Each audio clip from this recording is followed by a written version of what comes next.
The hidden reason spiritually awake people avoid others. Alan Watts, there's a quiet truth that rarely gets spoken aloud.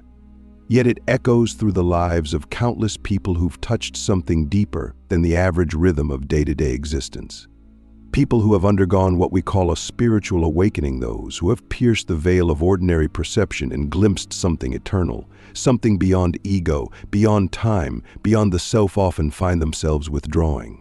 They retreat from crowds, from conversations that feel shallow, from relationships that used to define their sense of belonging. And outsiders often misinterpret this as arrogance or cynicism when in truth, it's something far more profound. Alan Watts, the legendary philosopher of the cosmic dance, understood this paradox well, that the deeper one sees into the nature of reality, the more difficult it becomes to participate in the illusions of the social game. But why is that? Why do those who have awakened to the eternal often avoid others? To get to the heart of this question, we have to confront a deeply uncomfortable truth. Most of us are not really relating to each other, we're relating to projections, roles, and personas. Society is a theater, and most interactions are performances. We play the role of the friend, the partner, the parent, the employee, the citizen. And these roles come with scripts, expectations, rules. But when someone becomes spiritually awake, when they begin to see through the illusion of separateness, something inside them breaks. Not in a destructive way, but in a liberating one. The mask slips, the script dissolves, and they begin to realize that all this social activity, so much of it, is based on pretending. Alan Watts said, "The ego is nothing other than the focus of conscious attention." It's not a thing we possess, it's a process we engage in. And once you see that, you can't unsee it. You begin to notice how most people speak not to communicate, but to reinforce their identity. How arguments aren't about truth, but about defending a self-image. How even kindness can be transactional when it's tied to the approval of others. And this realization, while illuminating, is also isolating. Because once you become aware of the game, it becomes harder to keep playing along like nothing's changed. So what do? You retreat. Not because you hate people, but because you can no longer unsee the patterns. You start to crave silence more than small talk, solitude more than stimulation. You begin to sense a sort of spiritual claustrophobia in crowded rooms, not because you're anxious, but because the noise of ego is deafening. You see people talking, but rarely listening. You see people performing, but rarely being. And you ask yourself, where can I go to just be real? And more importantly, how many people actually want to be real? Click subscribe to this channel to get more profound insights. Here's the paradox. Spiritually awake people often feel more connected to everything and simultaneously, more alienated from everyone. It's not that they believe they are above others. If anything, awakening is deeply humbling. You see how small you are, how fleeting the self is, how interconnected all life is. But that very humility makes it hard to engage in the ego-driven dramas of the world. You start to feel like a character who's become aware they're in a movie, surrounded by actors who still think the story is real. And yet, the longing for connection doesn't disappear. In fact, it intensifies, but it wants something different now. Not the connection of shared opinions or mutual validation, but the connection of presence, of truth, of being with someone who's not trying to be anything. Have you ever sat with someone in silence and felt more understood than in hours of conversation? That's the kind of connection spiritually awake people yearn for. And when they don't find it, they often choose the company of trees, oceans, stars, because, as Watts would say, the universe doesn't pretend. Let me ask you something that might change how you see others forever. When was the last time you were with someone who didn't need you to be anything but exactly what you are? No performance, no fixing, no pretending, just raw presence. If that feels like a rare experience, you understand why so many spiritually awake people begin to withdraw. Not because they're antisocial, but because they're allergic to inauthenticity. Because they've tasted something real and now everything else feels like cardboard. But here's where it gets even deeper. The withdrawal isn't always voluntary. Sometimes, awakening brings with it a kind of spiritual disorientation. You start to lose interest in what used to excite you. The goals you work so hard for begin to feel meaningless. The conversations that used to light you up now feel hollow, and you wonder, what's happening to me? Am I broken? Or have I just begun to see clearly? This is what mystics throughout history have called the dark night of the soul. It's not depression, it's deconstruction, the dissolving of the false self. And in that dissolution, you often find yourself alone, not because you don't want connection, but because you're being stripped of the false connections that once defined you. Alan Watts reminds us that awakening is like waking up from a dream. And in those first moments, everything feels strange. People are still dreaming. They're still sleepwalking through life, chasing shadows, defending illusions, and you, having glimpsed the truth, feel like a foreigner in your own world. It's not easy, but it's necessary, because only by stepping outside the performance can you begin to live authentically. And only by embracing solitude can you learn to connect from the soul, not the ego. The sacred solitude, why being alone isn't loneliness. It's alignment. There's a moment in every spiritual journey when solitude stops feeling like exile and starts feeling like sanctuary. It's subtle at first. You pull away from the noise, from the parties, the group chats, the endless conversations that go nowhere. You say no more often, not out of bitterness, not because you've grown cold, but because you've begun to feel the frequency of your own soul, and it doesn't match the static of the world. What once felt like loneliness is now something else entirely. Alignment, a deep resonance with your own essence. And in that silence, something astonishing begins to happen. You start to hear yourself, not the voice conditioned by society or ego, but the voice that speaks from somewhere beyond time. This is sacred solitude, and it is not a rejection of others, it is a return to the self. Alan Watts often reminded us that we are not things in the world, we are the world happening, unfolding, temporarily appearing as individuals. When you truly grasp this, solitude becomes less about being cut off and more about being reabsorbed into the whole. You realize that your truest identity isn't the story you tell, the name you answer to, or the role you play. It's consciousness itself, awareness. And in solitude, without the mirrors of others reflecting back a version of you, you finally begin to taste that awareness directly. You start to see that you are not separate from the trees, from the wind, from the stillness around you. You are not alone, you are all one. But here's the twist that catches most people off guard. This kind of solitude can be deeply uncomfortable at first, because when you stop distracting yourself with noise, the silence reveals things you've buried, old fears, unprocessed grief, unresolved identity questions. All the parts of yourself you've ignored now rise to the surface. And this is why so many people are terrified of being alone, not because they hate silence, but because silence speaks. It doesn't coddle. It doesn't entertain. It reveals.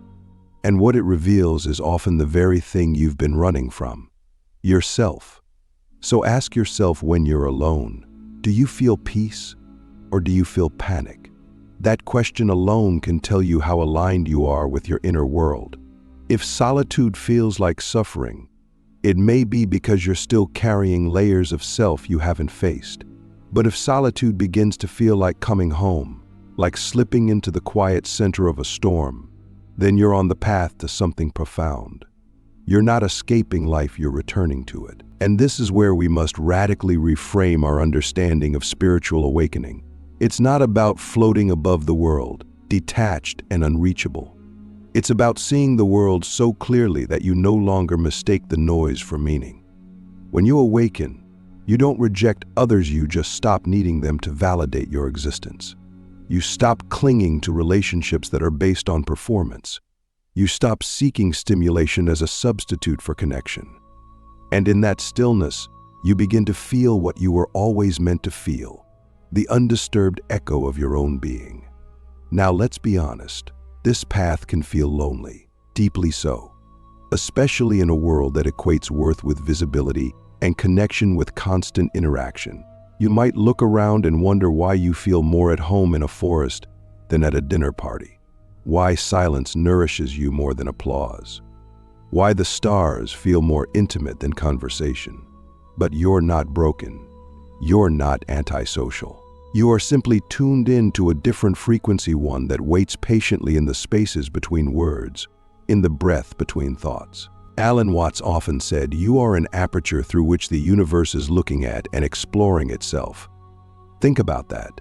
You, in your quiet moments, are not withdrawing from life. You are allowing life to look inward.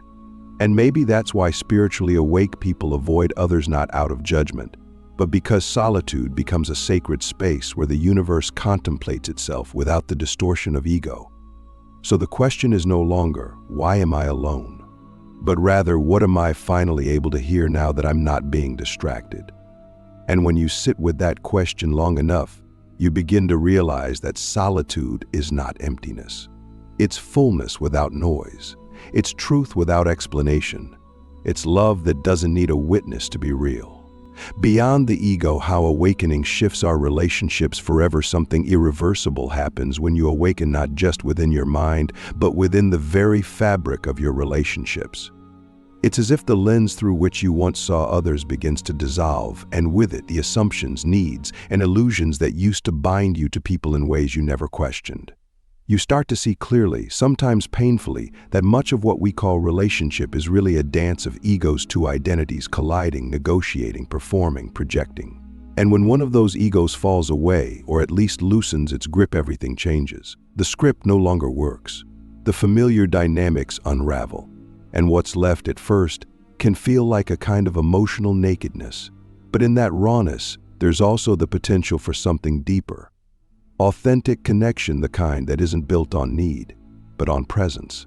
Alan Watts often spoke about how love in its purest form is not a transaction or an obligation, it is a recognition, a seeing, not of the personality or the story someone tells, but of the being beneath the role. And when we begin to awaken, we start to crave that kind of recognition. We no longer want relationships that revolve around "what can you do for me?" or "how do you complete me?" Instead, we begin to ask, can we be together without masks? Can we sit in silence without fear? Can we love without needing? These are not easy questions. In fact, they undo most of what we were taught to expect from love. You may find, as many do, that your existing relationships begin to shift dramatically. Some people will fall away not out of conflict, but out of resonance. The conversations that once sustained a friendship start to feel repetitive. The emotional dynamics that once defined a romantic relationship begin to feel hollow. You're no longer interested in being needed, you want to be seen. You're no longer interested in fixing others, you want to meet them where they are. And when others aren't ready for that level of presence, the distance grows. It can be heartbreaking. You may mourn the loss of people you still care about, but can no longer connect with. You may feel like a stranger in your own family, or like an alien among old friends. But this is the cost of truth. Awakening doesn't just open your eyes, it changes what you see. And sometimes what you see is that love, as it is commonly practiced, is often entangled with fear. Fear of abandonment, fear of being alone, fear of not being enough. And when you begin to unwind those fears within yourself, you can no longer participate in relationships that are built on them. So what replaces them? What does love look like beyond the ego? It looks quieter, slower, more spacious. It's less about intensity and more about depth. Less about excitement and more about peace. You begin to cherish the rare moments when someone meets you with full presence, without trying to define you, fix you, or make you fit into their story. You begin to realize that love isn't something you fall into, it's something you become. It's not a feeling you chase, but a state of being you return to. And from that state, relationships are no longer about completing one another, but about witnessing one another. Let me ask you a question that could change your understanding of love forever. Are you loving the person in front of you, or are you loving the version of them that confirms your identity? That question cuts deep, because it forces us to confront how often we use others as mirrors rather than as beings. But when you release the need for others to reflect back who you think you are, you finally create space for real connection. And in that space, relationships become less about control and more about communion. Alan Watts reminded us that trying to define yourself is like trying to bite your own teeth. The ego cannot grasp the self because the self is not a thing, it's a process, a dance, a flow. And when we awaken to that truth, we stop trying to define others too. We allow them to be dynamic, changing, evolving.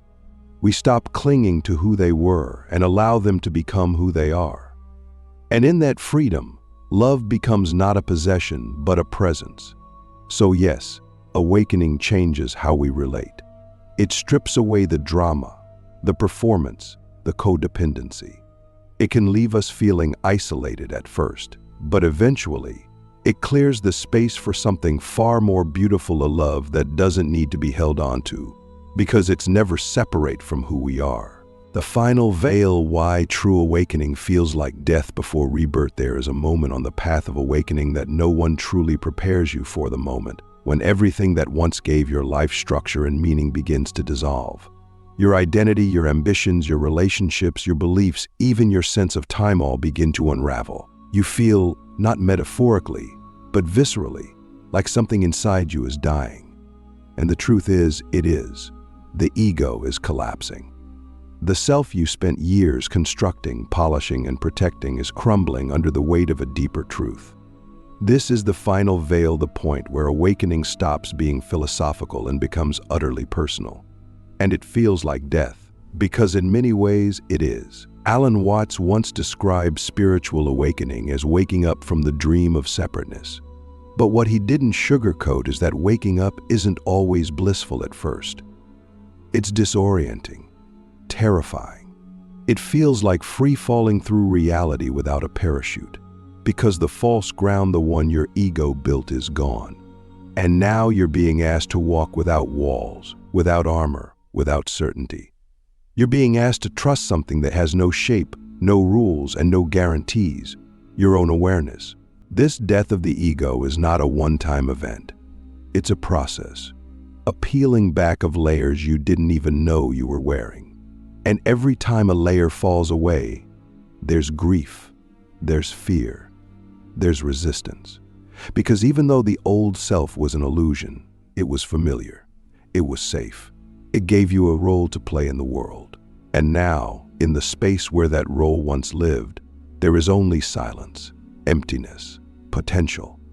And potential, while beautiful, can also feel like standing at the edge of a vast unknown with no map and no guide. Let me ask you something few dare to ask themselves. Who are you without your past, your achievements, your story? If you stripped away every label, your job, your personality, your name, what remains? The ego trembles at that question. It wants an answer, a definition, a frame. But awakening invites you to live in the answerless, to become the question itself, to rest in the awareness that precedes all definitions. And here's the paradox. While it feels like death, it is also the beginning of true life. Because once the ego dissolves, even partially, what emerges is something the ego could never offer: freedom. Freedom from compulsive seeking. Freedom from needing to be someone. Freedom from the fear of failure, rejection, and death itself. You realize that what you truly are cannot be harmed, cannot be diminished, cannot be lost. You are not the wave, you are the ocean, temporarily appearing as a wave. And in that realization, life becomes profoundly sacred. But this rebirth is subtle. There are no fireworks, no grand announcements. It often looks like simplicity, slowness, presence. You start to find joy in the ordinary: a sip of tea, a cloud drifting by, the sound of your own breath. You no longer need life to be dramatic to feel alive. Aliveness is no longer something you chase, it is something you are. And from this place, the world begins to look different. Not because the world has changed, but because you have. You see through the games, but you no longer resent them. You recognize the masks, but you no longer judge them. You understand that everyone is on their own journey, and you no longer feel the need to wake anyone up. You just live, fully, honestly, lightly, and your presence becomes the teaching. Your silence becomes a sanctuary. People may not understand you, but they feel you, not as a personality, but as presence. Alan Watts said, "Man suffers only because he takes seriously what the gods made for fun." And when you awaken, you finally see the cosmic joke, the dance of form and emptiness, of self and no self, and you laugh. Not to mock, but to release. You laugh because the burden of being someone has lifted, and in its place, there is spaciousness, clarity, peace. So yes, awakening feels like death, but it is the most beautiful death imaginable. It is the death of illusion, the death of separation, the death of fear. And on the other side of that death, there is a life so rich, so effortless, so real, that you wonder how you ever survived the performance. And now, a final question to leave you in the silence. If nothing you believed about yourself was true, who or what would be left to live your life? Let that question echo. And in its echo, listen.